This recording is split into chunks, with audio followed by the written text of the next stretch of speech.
Hello everyone, कैसे हैं आप सब। मैं आशा करता हूं आप सभी हमेशा की तरह बढ़िया होंगे और मजे में होंगे। तो जैसा कि मैंने आपको आज तक अपने सारे वीडियोस में केमिस्ट्री को सिखाने की हमेशा से पूरी कोशिश की है और हमेशा यही प्रयास करता हूं कि आपको ज़्यादा से ज़्यादा केमिस्ट्री के बारे में सिखा सकूं। तो आज का टॉपिक हमारा बहुत ही मज़ेदार होने वाला है और बहुत ही स्पेशल है और हर स्टूडेंट को इसके बारे में ज़रूर आना चाहिए। भाई आपने सुना होगा केमिस्ट्री में ऑर्गेनिक केमिस्ट्री के बारे में।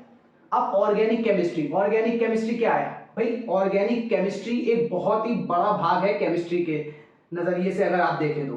क्यों? क्योंकि भाई देखिए, लगभग 5 लाख से करीब 5 लाख के करीब ऐसे यौगिक हैं जो कार्बनिक यौगिक होते हैं, जिन्हें ऑर्गेनिक कंपाउंड कहते हैं।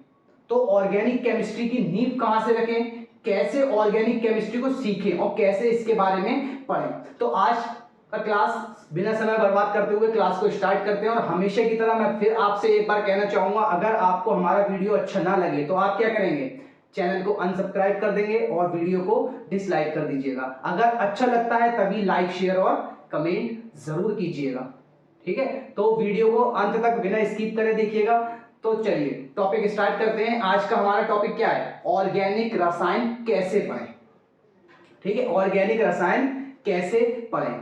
तो देखिए भाई, ऑर्गेनिक रसायन को पढ़ने के लिए हमें कुछ तत्वों के बारे में पता होना चाहिए। कौन कौन से तत्व भाई? आपको कार्बन, हाइड्रोजन, ऑक्सीजन, नाइट्रोजन और हेलोजेंस, जिसमें आता है आपका FCl, Br, I, इतनी के बारे में नॉलेज होनी चाहिए भाई। हेलोजेंस 4 होते हैं, F बहुत ही कम केसेस में, लेकिन बाकी सभी समान क्रियाएं करते हैं, लगभग एक जैसी ही इनके सारे गुण होते हैं। तो देखिए, carbon, hydrogen, oxygen, minimum carbon और हाइड्रोजन। कार्बन हाइड्रोजन भाई, कार्बन और हाइड्रोजन से मिलकर ही तो हाइड्रोकार्बन बनते हैं, और हाइड्रोकार्बन से मिलकर जो यौगिक बनते हैं वो सभी क्या कहलाते हैं? ऑर्गेनिक कंपाउंड कहलाते हैं। अब देखिए आप, कार्बन, हाइड्रोजन, ऑक्सीजन, नाइट्रोजन और X, इनके बारे में आपको कुछ चीजों का पता होना चाहिए कि भाई वो चीजें कौन कौन सी हैं। देखिए, सबसे पहली चीज आपको पता होना चाहिए कि इनका इलेक्ट्रॉनिक विन्यास।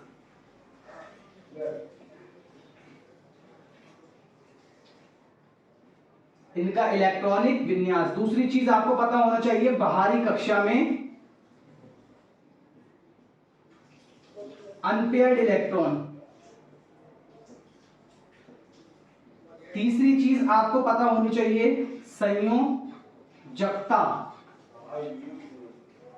और चौथी चीज आपको पता होनी चाहिए ऑक्सीकरण संख्या। और एक चीज आपको पता होना चाहिए लुईस डॉट सिंबल। कितनी चीजों के बारे में बताया है? सबसे पहली चीज आपको पता होनी चाहिए इलेक्ट्रॉनिक विन्यास। दूसरी चीज आपको पता होनी चाहिए बाहरी कक्षा में अनपेयर्ड इलेक्ट्रॉनों की संख्या। तीसरी चीज आपको पता होनी चाहिए संयोजकता। और चौथी चीज ऑक्सीकरण संख्या। और पांचवी लुईस डॉट सिंबल। सब आपस में लिंक है, कुछ नहीं करना है आपको। देखिए भाई, इलेक्ट्रॉनिक विन्यास, भाई इसकी बाहरी कक्षा का इलेक्ट्रॉनिक विन्यास होता है 2,4 और इसका 1, इसका 2,6 और इसका 2,5।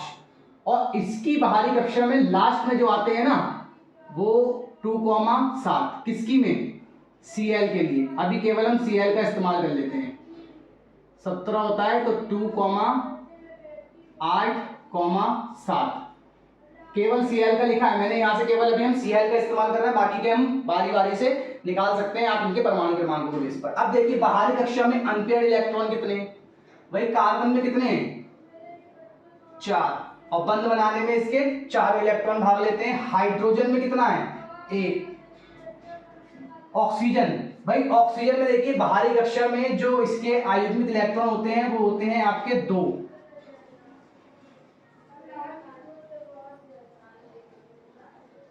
और इसकी बाहरी कक्षा में आपके इलेक्ट्रॉन होते हैं 3। और इसकी बाहरी कक्षा में आपके आयुग्मित इलेक्ट्रॉन होते हैं 1। ये अनपेयर्ड इलेक्ट्रॉनों की संख्या है।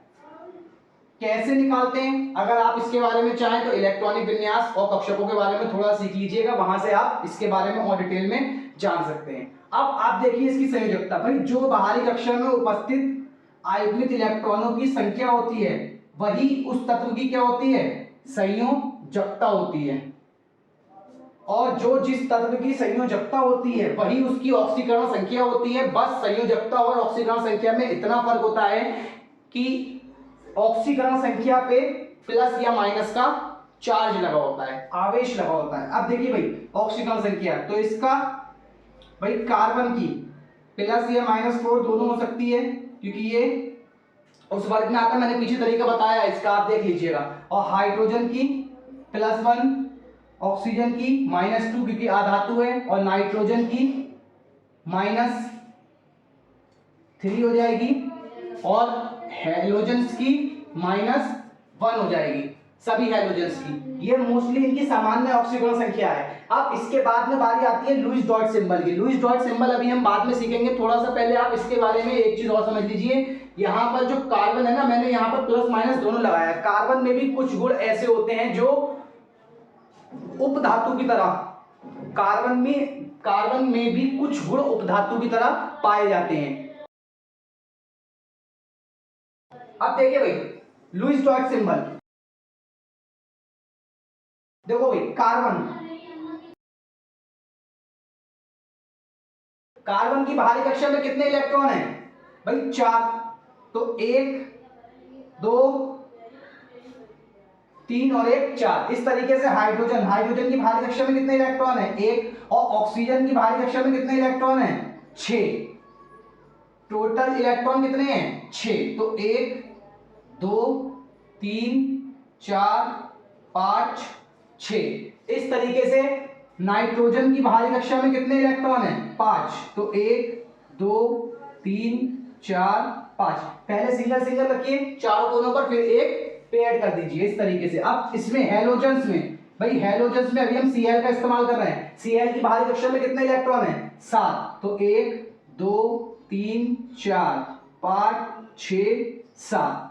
इस तरीके से देखिए बंध बनाने में पेयर्ड वाला लाइक जैसे कि ये है आपका, ये है, और ये और ये अभी बंध बनाने में कोई भी भाग नहीं लेंगे। कौन लेगा, सिंगल वाला, मतलब ये यहां से बंध बना सकता है इस तरीके से, हाइड्रोजन इस तरीके से एक बंध बना सकता है, ऑक्सीजन 2 और नाइट्रोजन इस तरीके से 3 बना सकता है, और हैलोजन इस तरीके से एक बंध बना सकते हैं। अब यहां पर आपने क्या सीखा, यहां पर आपको जानकारी मिली कि कार्बन की संयोजकता कितनी होती है, 4। इसलिए ये इस तरीके से 4 अन्य परमाणुओं के साथ जुड़ सकता है। हाइड्रोजन की संयोजकता 1, और हाइड्रोजन की बाहरी कक्षा में इलेक्ट्रॉन कितने हैं, 1। तो हाइड्रोजन 1 का साझा कर 1 के साथ जुड़ सकता है, और ये 2 के साथ इस तरीके से, ये 3 के साथ, और ये 1 के साथ। अब यहां पर ये वाला पोर्शन देखिए, जो मैंने आपको ये वाला पोर्शन करवाया है, ये वाला, ये रहा।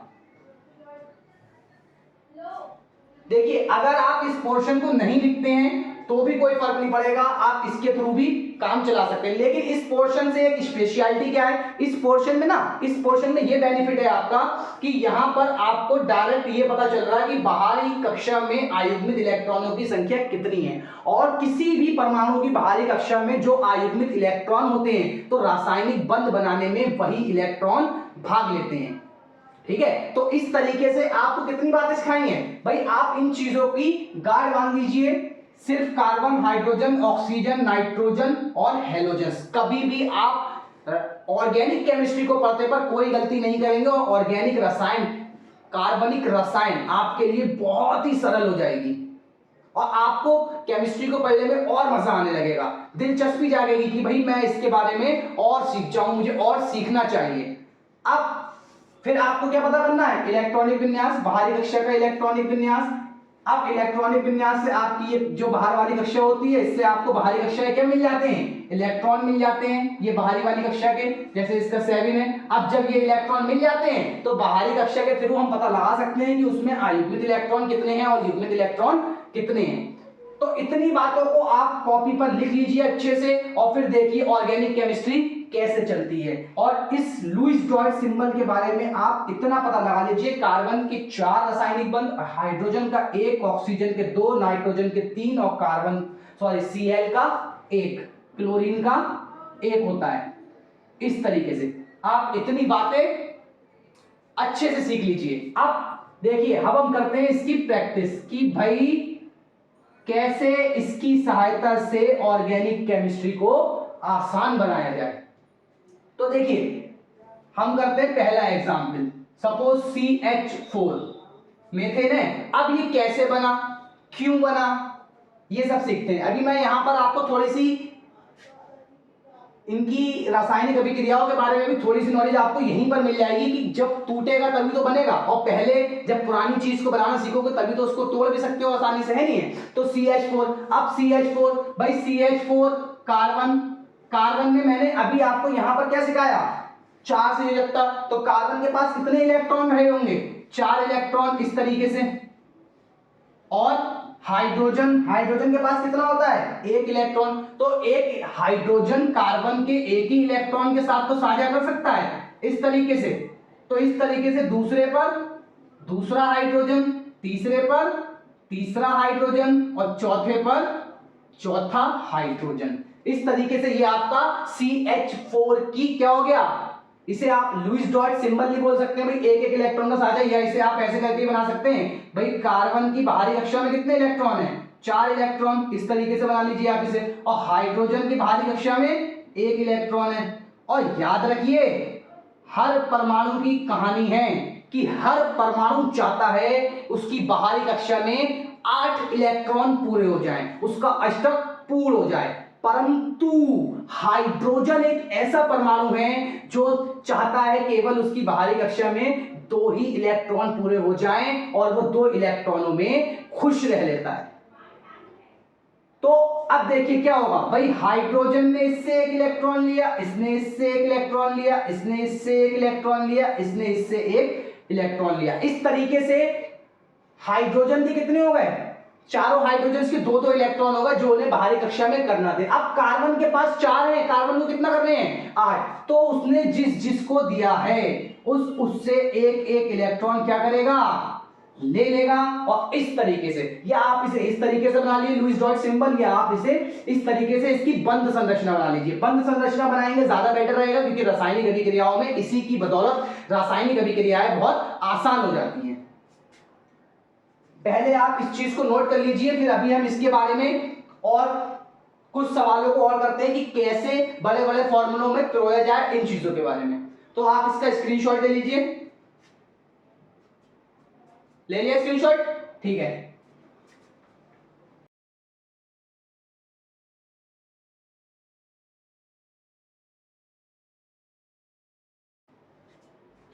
तो देखिए भाई अभी जितना पीछे बताया है उसी के बगैर हम प्रैक्टिस करते हैं, कुछ फॉर्मूलों की प्रैक्टिस करते हैं। भाई देखिए दूसरा एग्जांपल सपोज हमें दे दिया गया है कि C2H5NH2। पहले हमें इसे क्या करना होगा, संरचना में ढालना होगा। जब हम इसे संरचना में ढालना सीख जाएंगे तो हम ऑर्गेनिक केमिस्ट्री की ओर एक कदम आगे की ओर बढ़ जाएंगे और ऑर्गेनिक केमिस्ट्री में धीरे धीरे जानकारी हासिल कर और कामयाब बनते चले जाएंगे। अब देखिए क्या करना है भाई, सबसे पहले काम आप ये कीजिए, कार्बन कितने कार्बन दिख रहे हैं आपको इसमें, 2। तो दोनों कार्बन को इस तरीके से लिख लीजिए। लिख लिया, लिखने के बाद में सबसे पहली चीज ये देखिए हाइड्रोजन कितने हैं, 5। हाइड्रोजन को हमेशा क्या करेंगे, आधा आधा बांट देंगे दोनों कार्बनों में। जो पहले जो कार्बन के बराबर में हाइड्रोजन लिखे उन्हें क्या करेंगे, आधा आधा कार्बन में बांट देंगे। लेकिन देखिए यहां पर कितने, 5। तो किसी एक को मजबूरन कितने लेना पड़ेंगे, 3, और एक को कितने लेने पड़ेंगे, 2। अब देखिए भाई कार्बन के पास कितने इलेक्ट्रॉन होते हैं, 4। इस तरीके से इसके पास भी 4। अब इसको मिल सकते हैं 3 हाइड्रोजन और एक को मिलेंगे 2 हाइड्रोजन। तो इनका एक एक इलेक्ट्रॉन इस तरीके से बना लीजिए।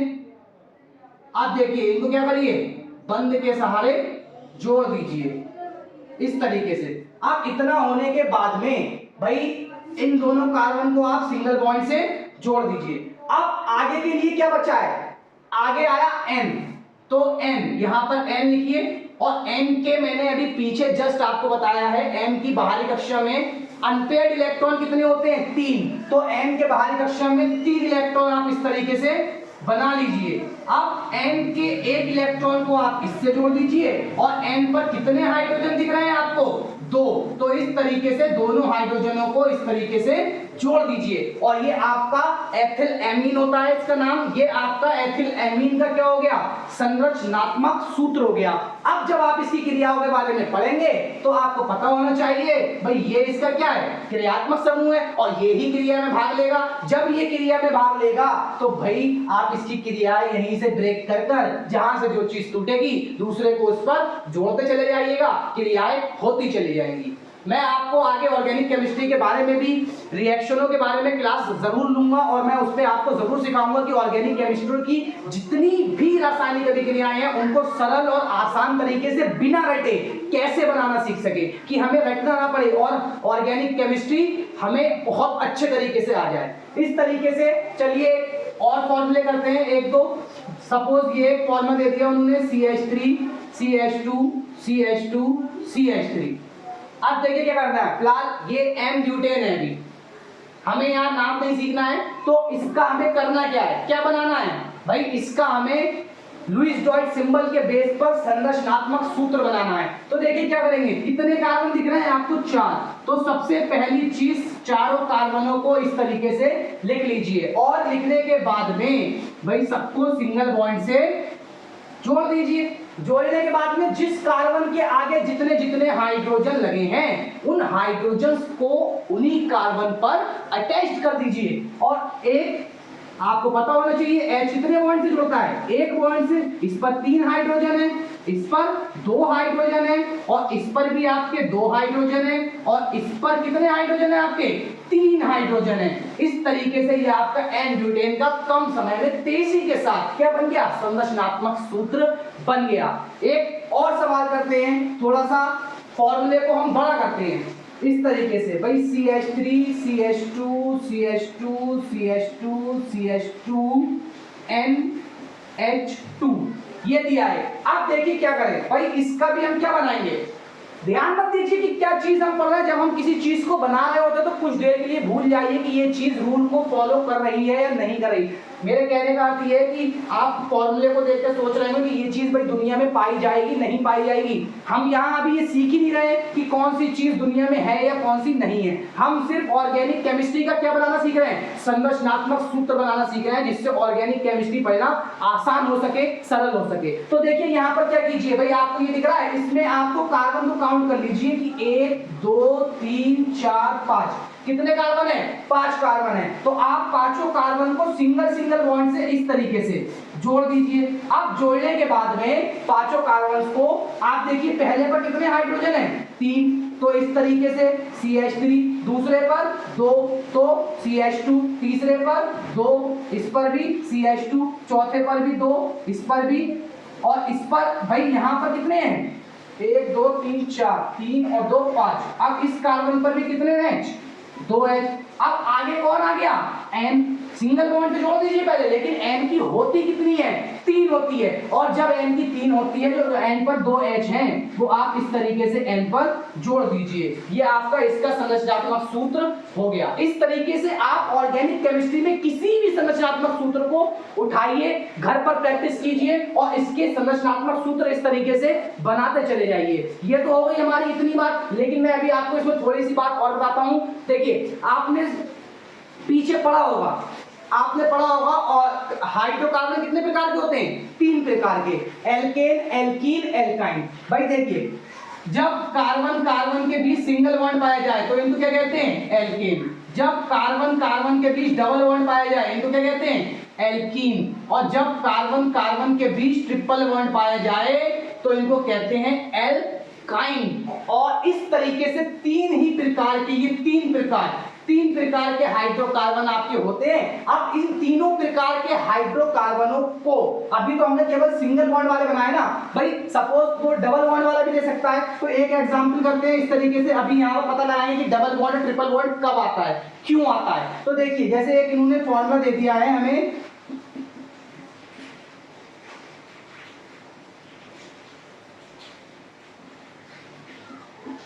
ये फॉर्मूला दिया है इन्होंने। तो क्या करना है, सबसे पहला काम आप वही करेंगे, तीनों कार्बन को एक लाइन में रखिए और कार्बन कार्बन को सिंगल बॉन्ड से क्या करें, जोड़ दें। जोड़ने के बाद में जिस कार्बन के आगे जितने हाइड्रोजन लगे हैं उसको उतने से ही जोड़ दीजिए। भाई इस पर 3 लगे हैं, 3 से जोड़ दीजिए। इस पर 1 लगा है, 1 से जोड़ दीजिए। इस पर 2 लगे हैं, 2 से जोड़ दीजिए। अब देखिए यहाँ पर भाई क्या सीन हुआ है, चेक करिए हर कार्बन की संयोजकता कितनी है। इस कार्बन की संयोजकता 4 है, इसकी 3 है और इसकी 3 है, लेकिन कार्बन की होती तो 4 है ना, मतलब ये अभी पूरे तरीके से सही नहीं बना है। अब इसे सही करने के लिए क्या करेंगे, देखेंगे किस किस कार्बन की कम है, इसकी कम है और इसकी कम है। लेकिन भैया कार्बन की तो खूबी है ना, जो कम पड़ेगा वो आपस में जोड़ सकता है। तो ये दोनों कार्बन क्या करेंगे, इस तरीके से डबल रिश्ता बना लेंगे और डबल बॉन्ड इनके बीच में आ जाएगा। अब देखिए दोनों कार्बन की कितनी कितनी हो गई संयोजकता, 4 हो गई है।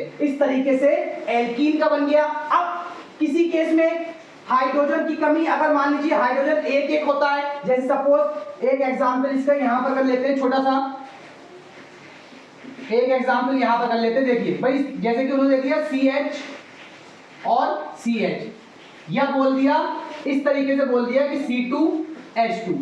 तो क्या करेंगे भाई, दोनों कार्बन है ना, दोनों कार्बन को अलग कीजिए। कार्बनों को दोनों को लिखने के बाद मैंने क्या बोला है, सबसे पहले आप कार्बन को सिंगल बॉन्ड से जोड़ दीजिए। कार्बन को सिंगल बॉन्ड से जोड़ने के बाद जितने भी हाइड्रोजन इस तरीके से लिखे हो तो आप क्या करेंगे, उन हाइड्रोजन को बराबर हिस्सों में बराबर कार्बन में बांट देंगे। 2 कार्बन है ना, हाइड्रोजन कितने हैं, 2, दोनों को 1 दे देंगे, आधा आधा कर दीजिए। तो एक हाइड्रोजन इस पर और एक हाइड्रोजन इस पर जोड़ दीजिए इस तरीके से। अब देखिए दोनों कार्बन की संयोजकता कितनी है, बेटा ध्यान से देखो, दोनों कार्बन की संयोजकता कितनी है, केवल 2 है। होनी कितनी चाहिए, 2 और 2 4 होनी चाहिए, और यहां पर है कितनी, 2 है। तो क्या करेगा कार्बन, दोनों कार्बन आपस में रिश्ते को और मजबूत करेंगे, डबल बॉन्ड आ जाएगा। डबल बॉन्ड आने के बाद भी संयोजकता कितनी हुई, 3। तो जो इनका एक इलेक्ट्रॉन बचा है ये आपस में और रिश्ता बनाएंगे और बीच में बॉन्ड कितना कैसा आ जाएगा, ट्रिपल बॉन्ड आ जाएगा। और इस तरीके से आपके एल्काइन बन जाएंगे और उनका संरचनात्मक सूत्र बन जाएगा। तो आप इस चीज को अच्छे से कहीं पर नोट कर लीजिए और कोई सा भी ऑर्गेनिक केमिस्ट्री का फॉर्मूला उठाइए, कहीं से भी उठाइए, और इसकी मदद से पहले उसका संरचनात्मक सूत्र बनाना सीखिए। क्योंकि भाई अगर हम किसी चीज को बनाना चाहते हैं, किसी चीज से किसी चीज को बनाना चाहते हैं, तो पहले हमें देखना होगा कि ये चीज खुद कैसे बनी है। जब उसके बारे में जानोगे तभी तो उससे किसी दूसरी चीज को बना सकते हो। अगर आप उसके बारे में ही नहीं जानते तो फालतू की मेहनत करे जा रहे हैं, दिन रात चीजों को रटे जा रहे हैं। रटने से कुछ नहीं होना है, सिर्फ और सिर्फ ध्यान दीजिए, फोकस करिए और मन लगाकर पढ़िए और सीखने की कोशिश कीजिए। जितना आप खुद को सिखाने की कोशिश करेंगे ना, उतना केमिस्ट्री आपके और नजदीक आने लगेगी और आपको ऐसा लगने लगेगा कि आप इसके बारे में सारी चीजों को अच्छे से जानते हैं और ये आपके साथ हमेशा से है। और अगर आप इन्हीं बातों के साथ अगर आपको हमारा वीडियो अच्छा लगा है और आपको लगता है कि आपको सीखने को मिला है, तो हमेशा की तरह मैं ये कहना चाहूंगा कि आप हमारे वीडियो को अपने सभी दोस्तों के साथ शेयर जरूर करें। जो कोचिंग पढ़ रहे हैं, नहीं पढ़ रहे हैं, जो नहीं पढ़ पाते, पैसों की वजह से किसी कारणवश उनकी पढ़ाई नहीं हो पाती है, तो उन तक वीडियो को पहुंचाइए, जिससे वो भी घर बैठे बैठे बिना किसी खर्च के अच्छे से केमिस्ट्री को सीख सकें और केमिस्ट्री के बारे में जान सकें। इसी के साथ मैं अलविदा लेता हूं, फिर मुलाकात होगी आपसे एक नई और धमाकेदार वीडियो के साथ।